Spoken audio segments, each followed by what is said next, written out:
တခါတလေကြာရင်ဘာမှမလုပ်ပဲလူကစိတ်ပင်ပန်းပြီးနွမ်းနယ်နေတာမျိုးခံစားမှုကြလားညဘက်မှာကောင်းကောင်းအိတ်ခဲ့ပေမဲ့မနဲ့နိုးလာရင်ဘာလို့ဒီလောက်တောင်စိတ်တွေကပင်ပန်းနေရတာလဲဆိုပြီးကိုမေကွန်းထုတ်ဘူးမှာပါဘာကြောင့်လို့ထင်ပါသလဲအလုပ်တွေကြောင့်လားပတ်ဝန်းကျင်ကြောင့်လားဒါမှမဟုတ်ကိုယ့်ရဲ့အတွေးထဲမှာပဲလမ်းပြောင်းနေတာလားဒီဗီဒီယိုလေးကတော့တနေ့ကညီလေးတစ်ယောက်က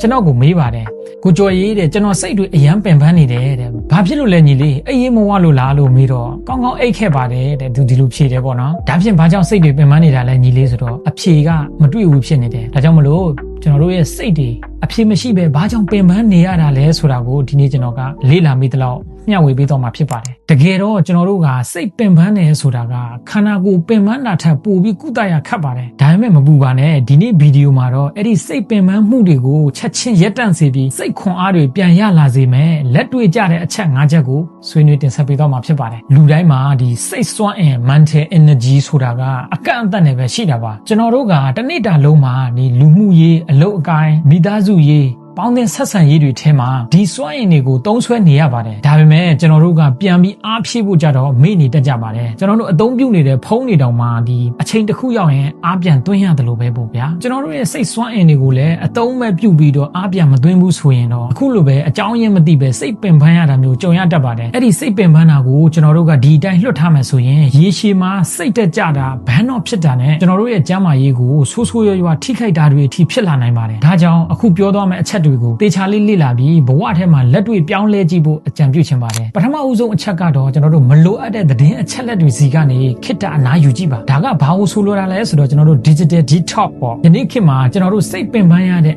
ကြီးမားဆုံးအကြောင်းရင်းတစ်ခုက information overload လို့ခေါ်တဲ့ဒီသတင်းအချက်လက်တွေများလွန်းတာပါဘာတွေလဲဆိုတော့ကျွန်တော်တို့မနဲ့အိပ်ရနိုးတာနဲ့ဖုန်းကိုအရင်ကောက်ကင်ကြည့်တယ်မျက်နှာမသိရသေးဘူး Facebook တွေ TikTok တွေကြည့်ပြီး social media ပေါ်မှာတွေ့ရတဲ့သတင်းဆိုးတွေကိုယ်စိတ်ထဲကိုထည့်မိတာဒါမှမဟုတ် social media ပေါ်မှာသူတစ်ပါးရဲ့ဘဝတွေနဲ့ကိုယ့်ဘဝကိုနှိုင်းယှဉ်မိနေတာဟာစိတ်ကိုအဆိပ်တောက်ဖြစ်စေပါတယ်ဒါကြောင့်ပဲနေ့တစ်နေ့မစခင်မှာစိတ်ကပင်ပန်းနေပြီဖြစ်ပါတယ်မနှက်ခင်းမှာကိုယ့်စိတ်ထဲကိုဘာတွေထည့်မလဲဆိုတာကတစ်နေ့တာလုံးကိုအကျိုးသက်ရောက်ပါတယ်ရှေ့လူကြီးတွေပြောတဲ့စကားတစ်ခွန်းရှိတယ်မဟုတ်လားအစကောင်းမှအနှောင်းသေးကြတဲ့ကျွန်တော်တို့မနှက်ခင်းအစမှာဖုံးအသုံးပြုပြီးစိတ်ရှုပ်စရာတွေနဲ့ပြည့်နေတယ်ဆိုရင်တစ်နေ့တာလုံးလည်းအဲ့ဒီစိတ်နဲ့ပဲသို့မဟုတ်ပိုဆိုးသွားတာတွေနဲ့ပဲဖြတ်သန်းရတတ်ပါတယ်လူတစ်ယောက်ရဲ့ဘဝအရေးသွေးကသူ့ရဲ့အတွေးခေါ်ပေါ်မှာမူတည်တယ်လို့ဒီ Roman Emperor ဖြစ်တဲ့ဒီ Marcus Aurelius ကရေးခဲ့ဘူးပါတယ်ဒါကြောင့်ပင်ပန်းမှုတွေရှော့ချခြင်းနဲ့ဆိုရင်ကျွန်တော်တို့ရဲ့စိတ်ကိုဘာတွေနဲ့စတင်မလဲဆိုတာအရန်ကိုအရေးကြီးပါတယ်ဒီတော့အခုချက်ချင်းကျွန်တော်တို့ဘာလုပ်ရမလဲနေ့တစ်နေ့ရဲ့အစကိုမနဲ့အိပ်ရနိုးတဲ့အခါအနည်းဆုံး1နာရီလောက်ဖုန်းကိုလုံးဝအရင်မကင်ပဲမဖွင့်ပဲနဲ့အရင်ဆုံးရေတောက်ပါအခြားလူတွေဘာဖြစ်နေလဲဆိုတာထက်ကိုယ့်ရဲ့အတွင်းစိတ်မှာဘာဖြစ်နေလဲဆိုတာကိုပဲ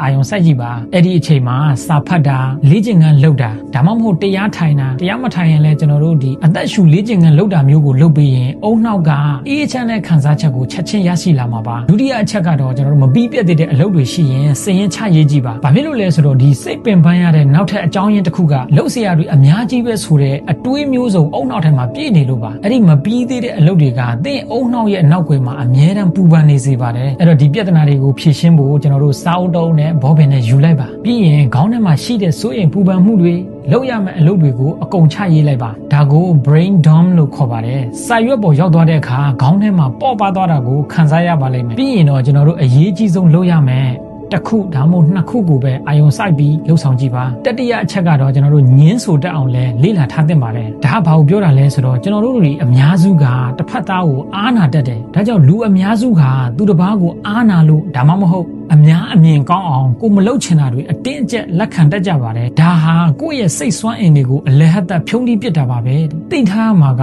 သင်ကစက်ရုံမဟုတ်ပါဘူးလူတိုင်းကိုစိတ်ချမ်းသာအောင်လိုက်လုပ်ပေးလို့မရဘူးဆိုတာလက်ခံလိုက်ပါကိုယ့်အတွက်အချိန်မရှိရင်ကိုမလုပ်နိုင်ရင်ရင်ကြည်ကြည်ညင်းတက်ဖို့လေ့ကျင့်ယူသင့်ပါတယ်ကျွန်တော်တို့ no လို့ပြောလိုက်တာကတစ်ဖက်လူကိုစော်ကားတာမဟုတ်ပဲကိုယ့်ရဲ့စိတ်ကျန်းမာရေးကိုကာကွယ်တာဖြစ်ပါတယ်နံပါတ်4အချက်ကတော့ဒီ change your environment ပေါ့နော်ပတ်ဝန်းကျင်အပြောင်းလဲလုပ်ကြည့်ပါတခါတလေကြာရင်ကျွန်တော်တို့ဒီစိတ်ပင်ပန်းနေတာကကျွန်တော်တို့ရှိနေတဲ့နေရာကြောင့်လည်းဖြစ်နိုင်ပါတယ်ဥပမာကျွန်တော်တို့ဒီတနေကုန်အခန်းအောင်းနေတာကြာရင်ဒါမှမဟုတ်ဒီရှုပ်ပွားနေတဲ့စပွဲခုံရှေ့မှာထိုင်နေရရင်ကျွန်တော်တို့စိတ်ကလည်းလေးလံပြီးနောက်ကျနေတတ်ပါတယ်ဒါကြောင့်ဒီအပြင်ထွက်ပြီးလမ်းလျှောက်တာမျိုးတဘာဝတရားကြီးနဲ့ထိတွေ့တာမျိုးနောက်တစ်ခါပန်းချန်နဲ့သွားပြီးတစ်ပင်ပန်းမှန်တွေရှိတဲ့နေရာကိုသွားတာမျိုးလုပ်ကြည့်ပါကျွန်တော်ဆိုရင်တော့အချိန်ရရင်အပြင်ထွက်တယ်နော်ကျွန်တော်ဗီဒီယိုတွေကြည့်ဘူးတဲ့သူတွေဆိုသတိထားမိမှာပါကျွန်တော်ကအားလက်ချိန်တော်တော်များ များမှာခီးသွားရတာကိုသဘောကျတယ်ဒါကြောင့်အခန်းအောင်းနေရတာမျိုးကျွန်တော်သိမကြိုက်ဘူးခီးဝေးမသွားရင်တော့မှအပြင်ထွက်ပြီးလမ်းလျှောက်တာမျိုးကိုကျွန်တော်သဘောကျတယ်ပေါ့နော်ဒါကြောင့်ကျွန်တော်တို့ကနေအောင်ကြီးရဲ့ဓာတ်ကိုခံယူတာနဲ့တန့်ရှင်းတဲ့လေကိုရှူရှိုက်တာကကျွန်တော်တို့ရဲ့ဒီစီရိုတိုနင်လို့ခေါ်တဲ့ပျော်ရွှင်စေတဲ့ဟော်မုန်းတွေကိုမြင့်တင်ပေးနိုင်ပါတယ်ကျွန်တော်တို့နေရာလေးအနှဲငယ်ပြောင်းလဲကြည့်လိုက်တာနဲ့တင်စိတ်ကလန်းဆန်းသွားတာကိုတွေ့ရပါလိမ့်မယ်နောက်ဆုံးအချက်ကတော့ဒီ self compassion ကို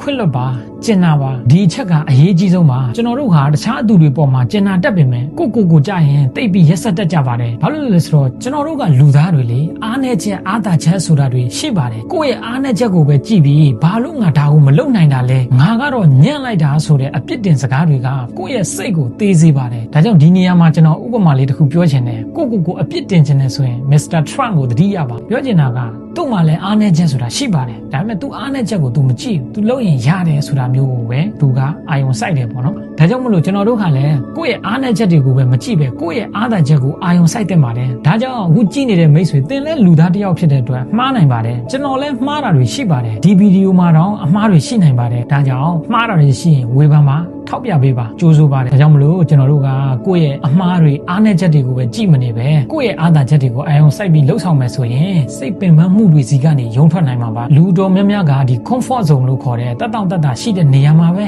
နေကျင်ကြတာပါဥပမာအခန်းထဲမှာပဲတုံးလုံးလှဲနေမယ်ဆိုလို့ရှိရင်ဒါတက်တောင့်တက်တာဖြစ်နေတယ်ဘာမှမလုပ်ရအောင်သို့တော့အဲ့ဒီနေရာကတင့်စိတ်ကိုညှဉ်းနှွမ်းစေပါတယ်ပင်ပန်းစေပါတယ်အဲ့ဒီလိုနေမယ်ဆိုရင်ကျွန်တော်တို့ရဲ့စိတ်တွေကတခါတလေပြော့ညံ့နေနိုင်တယ်ဆိုတာကိုသိထားသင့်ပါတယ်ကျွန်တော်တို့ရဲ့စိတ်တွေပင်ပန်းနေတဲ့အခါဒီနေ့ဘာမှပြီးမြောက်အောင်မလုပ်နိုင်ခဲ့ရင်တော့ဒီနေ့တော့ငါအနားယူလိုက်မယ်မနှက်ဖြန်မှာပြန်စူးစမ်းမယ်ဆိုပြီးကို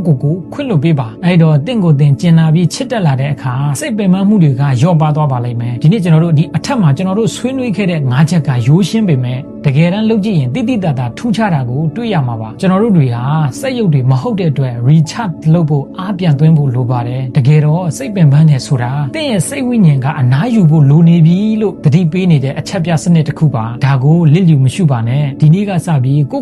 ပြန်လဲဂရုစိုက်ပါဒီဗီဒီယိုလေးကအခုကြည့်ရှုနေတဲ့မိတ်ဆွေတို့အကျိုးရှိလိမ့်မယ်လို့မျှော်လင့်ပါတယ်အထက်မှာဆွေးနွေးခဲ့တဲ့အချက်၅ချက်ထဲကဘယ်အချက်ကတင့်အတွက်အလိုအပ်ဆုံးဖြစ်နေမလဲဆိုတာကိုကွန်မန့်မှာရေးပေးလို့ရရင်မျှဝေပေးခဲ့ပါဦးနောက်ထပ်လည်းစိတ်သက်ခွန်အားဖြစ်စေမယ်ဒီလိုအကြောင်းအရာလေးတွေသိရှိနိုင်အောင် follow လုပ်ထားဖို့မမေ့ပါနဲ့ဦးနော်အားလုံးပဲစိတ်ဖိစီးမှုတွေကင်းဝေးပြီးလန်းဆန်းတက်ကြွတဲ့နေ့တွေကိုပိုင်ဆိုင်နိုင်ကြပါစေလို့ဆန္ဒပြုရင်းနောက်ဗီဒီယိုမှာပြန်လည်ဆုံတွေ့ပါမယ်